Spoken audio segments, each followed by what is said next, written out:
Hey everyone, welcome to the channel. आज हम page number 25 देखने वाले हैं गोविंद पारिक सर की बुक का, जो इस सीरीज़ में हमारा चलता आ रहा है।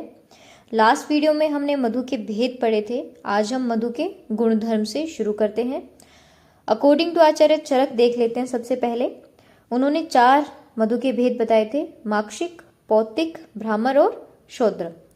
अब माक्षिक जो होता है वो तैल वर्णी है, पौत्तिक जो होता है वो घृत वर्णी है, भ्रामर जो होता है वो श्वेत वर्णी है और शूद्र जो होता है वो कपिल वर्णी है। इसको याद कैसे करेंगे कि मक्खी जो है वो कैसी है, तेल हमारा ब्राउनिश इन कलर होता है ना।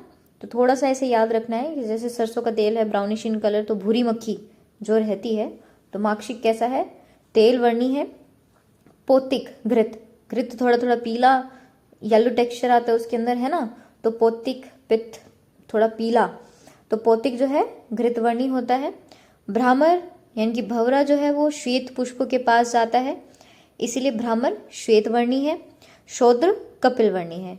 तो इस तरीके से हम ये 4 अकॉर्डिंग टू आचार्य चरक याद कर सकते हैं। आचार्य सुश्रुत ने माक्षिक को बोला है श्वास कास नाशक। छात्र जो मधु है वो कुष्ठ और प्रमेहर है। अब एक चीज यहाँ देखो, छात्र को क्या इमेजिन करना है कि छात्र को कुष्ठ और प्रमेह नहीं होता है, इसलिए छात्र जो मधु है वो कुष्ठ और प्रमेह हर है। इसे नेक्स्ट है अर्घ्य। अब हम जैसे सूर्य देवता को जल अर्पित करते हैं, साथ में सूर्य देव की तरफ देखते भी हैं, है ना। तो वो अर्घ्य दे रहे हैं हम, और किससे दे रहे हैं, नेत्रों से। ठीक है, तो अर्घ्य जो मधु है वो नेत्र रोगों में उपयोगी होता है। और दालक के बारे में क्या कहा है आचार्य सुश्रुत ने कि स्वर विकार, कुष्ठ और विषनाशक होता है। दाल वमन और प्रमेह नाशक होती है, वमन और प्रमेह नाशक होती है। अब कुछ कॉमन लक्षण है जो आचार्य चरक और आचार्य सुश्रुत ने बोला है। आचार्य चरक ने कहा है कि मधु जो होता है वो कफ नाशक है लेकिन वात कारक है, कफ नाशक है और वात कारक है। आचार्य सुश्रुत ने कहा कि त्रिदोष नाशक है। और ये लास्ट पॉइंट देखो, प्रमेय में मधु निषिद्ध नहीं है। प्रमेय में लगभग सभी मीठी चीजें निषिद्ध हैं, लेकिन मधु निषिद्ध नहीं होता है। अब हम आते हैं 10 प्राणायतनों पर। आचार्य चरक ने 2 जगह पर 10 प्राणायतनों का वर्णन किया है, जबकि वाग्भट ने भी 10 प्राणायतनों का वर्णन किया है। आचार्य चरक ने कहाँ किया है, एक सूत्र में किया है और एक शारीर स्थान में किया है। सूत्र स्थान में जो किया है सबसे पहले हम वो देख लेते हैं। उन्होंने बोला शंख। ठीक है, शंख कितने हैं, 2 होते हैं हमारी बॉडी के अंदर। मर्मत्रय तो 3 ये हो गए। फिर एक कंठ है, एक रक्त है, एक शुक्र है, एक ओजस है और एक गुद है। तो ये टोटल कितने हो गए, 2 और 3 5 6 7 8 9 10। इस तरीके से टोटल 10 प्राणायतन किसने बोले हैं, आचार्य चरक ने बोले हैं सूत्र स्थान में ये वाले। तो आपको ये याद रखना है, शंख तो है ही, मर्मत्रय 3 जो हमारे मर्म है वो, फिर आएगा कंठ, रक्त, शुक्र, ओज और गुद। ठीक है, कंठ, रक्त, शुक्र, ओज और गुद। अब शारीर स्थान में क्या डिफरेंस है वो हम देख लेते हैं। शारीर स्थान में उन्होंने क्या कहा, शंख के स्थान पर उन्होंने नाभि और मांस को समावेश कर लिया। किसको, नाभि, एक तो नाभि हो गई, शंख 2 थे ना, तो एक नाभि प्लस में मांस, ये 2 चीजें ऐड कर ली। अभी भी संख्या कितनी है, 10 ही है। इसके अलावा वही त्रिमर्म हो जाएगा। ठीक है, वही कंठ है, रक्त है, शुक्र है, ओज है और गुद है। ठीक है ना। तो देखो इसको याद कैसे करना है, जो ये कंठ, रक्त, शुक्र, ओज, गुद वाला जो पोर्शन है, एलिमेंट्री कैनाल को आपको इमेजिन करना है। ठीक है ना। तो हम खाना खाते हैं, है ना, तो जो हमारा बोलस है वो कहाँ जाता है, कंठ से होते हुए इसोफेगस में जाता है। तो हमारा सबसे पहला आ जाएगा कंठ, है ना। फिर एलिमेंट्री कैनाल की स्टार्टिंग कंठ से होती है और एंडिंग किससे होती है, हमारी एनल कैनाल से, है ना। तो गुद द्वार, एनस। तो स्टार्टिंग और एंडिंग तो हो गई हमारी एलिमेंट्री कैनाल की, कंठ और गुद। अब जो भी आहार रस बनेगा वो रक्त के द्वारा पूरी बॉडी के अंदर घूमेगा, है ना। तो एक हो गया रक्त। रस, रक्त, मांस, मेद, अस्थि, मज्जा, शुक्र के बाद क्या बनता है, ओज, है ना, शुक्र और ओज बनता है। ठीक है, तो लास्ट की धातु प्लस में ओज, इस तरीके से आप ये 10 जो प्राणायतन है अकॉर्डिंग टू आचार्य चरक याद हो जाएंगे। ये पहले वाला अगर याद हो गया तो दूसरे वाले में क्या है, जो शारीर स्थान में वर्ण है उसमें शंख के स्थान पर नाभि और मांस आ जाएगा, नाभि और मांस आ जाएगा। ठीक है, ये थोड़ा सा मिस प्रिंट है, आप अपनी बुक में इसे करेक्ट कर लेना। वाग्भट ने शंख के स्थान पर क्या रखा, नाभि और जीवा। अब ये नहीं सोचना है कि यहाँ तो शंख 1 लिखा है और 2 चीजें ऐड कर रहे हो तो ये 11 हो जाएगा, नहीं। शंख की क्वांटिटी कितनी है, 2। शंख 2 होते हैं हमारी बॉडी के अंदर, है ना। तो अगर शंख हटा दिया तो 2 स्पेस खाली हो गया, तो उन 2 की जगह पर 2 ही भरेंगे ना। तो नाभि और जीवा किसने बोला है, वाग्भट ने बोला है। नाभि और मांस आचार्य चरक ने शारीर स्थान में बोला है। ठीक है, अब इसके बाद हम आते हैं महाकुष्ठ के लक्षण पर। अब मेरी पिछली वीडियो के अंदर मैंने महाकुष्ठ के नाम आपको याद कराए थे, उसका निमोनिक मैं फिर से आपको रिकॉल करा देती हूँ। कोम, ऋषि, पुंडरीकी, सिकाक है, ऐसे करके याद किया था। क ओम, ठीक है, कोम तो क से क्या था, कपाल, औ से उदुम्बर, म से मंडल, फिर आता है ऋषि, ऋषि से ऋषजीव, पुंडरीक, पुंडरीक से पुंडरीक, की सिकाक है, सी से सितम और काक से काकणक।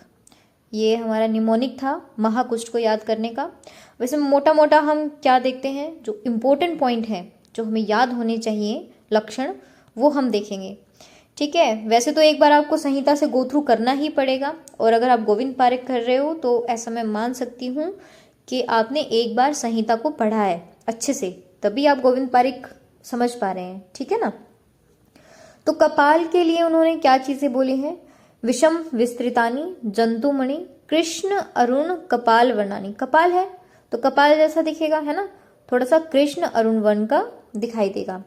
इसमें दोष मैंने कौन सा बताया था, कपाल में वातज, तो वात वाले ही गुण आएंगे, कृष्ण अरुण कपाल वर्णानी। ठीक है, इसके बाद आता है औदुंबर। औदुंबर में दोष मैंने कौन सा बताया था, पित्त। पित्त है तो पित्त जैसी चीजें यानी कि ताम्रवर्णी होगा, और पक्व उदुम्बर सदृश्य। श्लोक में क्या है, पक्व उदुम्बर सदृश्य, वो क्या है, उदुम्बर है। मंडल में मैंने कौन सा दोष बताया था, कफ दोष बताया था, है ना। तो कफ है तो कफ जैसे लक्षण होंगे, यानी कि श्वेत रोम से व्याप्त होगा। ऋष्यजीव्य में मैंने क्या बताया था, वात और पित्त, है ना, तो सेम ऐसा ही रहेगा। थोड़ा परुष होगा और क्या होगा, अरुण वर्ण का होगा। बहिर अंत श्रावानी, पित्त की वजह से और वात की वजह से बाहर से और अंदर से श्राव वर्ण का हो जाएगा। पुंडरीक में क्या दोष बताए थे, पित्त और कफ, तो सेम ऐसा ही रहेगा इसका भी। किनारे से लाल है, मध्य से रक्त और श्वेत वर्णी हो जाएगा, है ना। सुश्रुत ने कमल पत्र सदृश है। पुंडरीक जो है पर्याय है कमल का, है ना, तो सुश्रुत ने पुंडरीक पत्र सदृश ही बोला है। फिर सिद्धम, सिद्धम के अंदर कौन से दोष थे, पित्त और कफ, यहां हो गया तो कफ और वात आ जाएगा यहाँ पर, कफ और वात। तो बहुली अल्प वेदना, थोड़ी वेदना भी होगी। अलाबु पुष्पवत, अलाबु पुष्पवत, इस तरीके से कहा है आचार्य चरक ने। काकणक के लिए दोष क्या है, त्रिदोष था, वात पित्त और कफ, असाध्य भी बोला है इसे। और ककणंतिका, काकणक किसका पर्याय है, गुंजा का है, तो ककणंतिका प्रभम, कि गुंजा के जैसा दिखेगा। आचार्य सुश्रुत ने दद्रुकुष्ठ को क्या बोला है, अत्सी पुष्पवर्णी, अत्सी पुष्पवर्णी कहा है। इसके बाद कुछ क्षुद्र कुष्ठ हैं अकॉर्डिंग टू आचार्य चरक, वो हम देख लेते हैं। इसकी भी एक ट्रिक मैंने आपको बताई थी, उसमें क्या था, एक चर्म की विपादिका अ चपा विश्वी, ऐसे करके था, आप पिछली वीडियोस में जाके देख सकते हो। अब एक कुष्ठ के बारे में क्या कहा है, अस्वेदनम यानी कि स्वेद नहीं आएगा, और मत्स्य शक्लोपमम, ये बहुत इंपॉर्टेंट है, क्वेश्चन भी इसमें से निकल के आता है। मत्स्य शक्लोपमम किस एक कुष्ठ या किस क्षुद्र कुष्ठ के बारे में कहा है, तो एक कुष्ठ आपको लगा के आना है। ठीक है, दूसरा है चर्म कुष्ठ। चर्म से क्या है, चमड़ी याद आती है, चमड़ी से मोटी चमड़ी यानी कि हाथी की चमड़ी। ठीक है, ऐसे याद रखना है। एक कुष्ठ और चर्म कुष्ठ में कभी भी कंफ्यूज नहीं होना है। एक कुष्ठ में मछली के जैसे होंगे और चर्म कुष्ठ में हस्ती यानी कि हाथी के चर्मवत होगी। फिर आता है हमारा किटिब। किटिब में शावर्णी वर्ण सदृश्य होगा। दद्रु, दद्रु को हम रिंगवॉर्म से कंपेयर करते हैं, है ना, तो लालिमा युक्त पीड़िकाएं होंगी, उसमें बहुत ज्यादा ईचिंग खुजली रहेगी। अब आता है चर्मदल।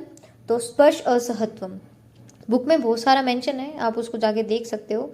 इधर कुछ इंपॉर्टेंट पॉइंट्स इन्होंने लिखे हैं। तो चर्मदल स्पर्श असहत्वम, स्पर्श नहीं सहन कर पाएगा। पामा कंडु अधिक्य स्राव अधिक्य, ये हमने कल जो लास्ट वीडियो थी उसमें भी देखा था, पामा और रक्षा के अंदर जो डिफरेंस था। तो इसमें पामा में क्या है, कंडु बहुलता है और स्राव की भी बहुलता है। विचर्चिका श्राव वर्णी पीड़िका शुष्काधिक्य, शुष्काधिक्य ज्यादा रहता है।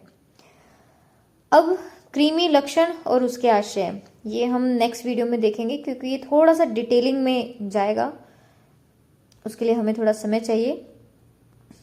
तो हमने पेज नंबर 25 में क्या क्या पढ़ा, एक तो हमने मधु के गुणधर्म पढ़े अकॉर्डिंग टू आचार्य चरक, फिर आचार्य सुश्रुत के अकॉर्डिंग भी हमने पढ़े, फिर 10 प्राणायतनों के बारे में हमने पढ़ा। आचार्य चरक ने 2 जगह पर वर्णन किया है, सूत्र स्थान और शारीर स्थान।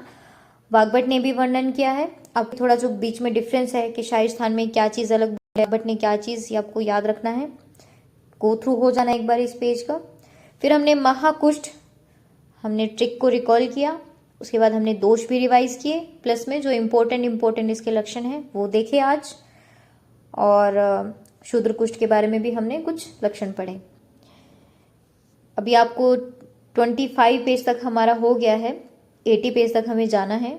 तो आप 25 तक अच्छे से याद कर लो, बार बार इन्हें रिवाइज करो, सुबह उठ के या शाम को जो भी आपका सुटेबल टाइम है, आप 10 या 15 मिनट रिवीजन के लिए जरूर देना है, फास्ट रिवीजन, ठीक है। Okay then, thanks for watching.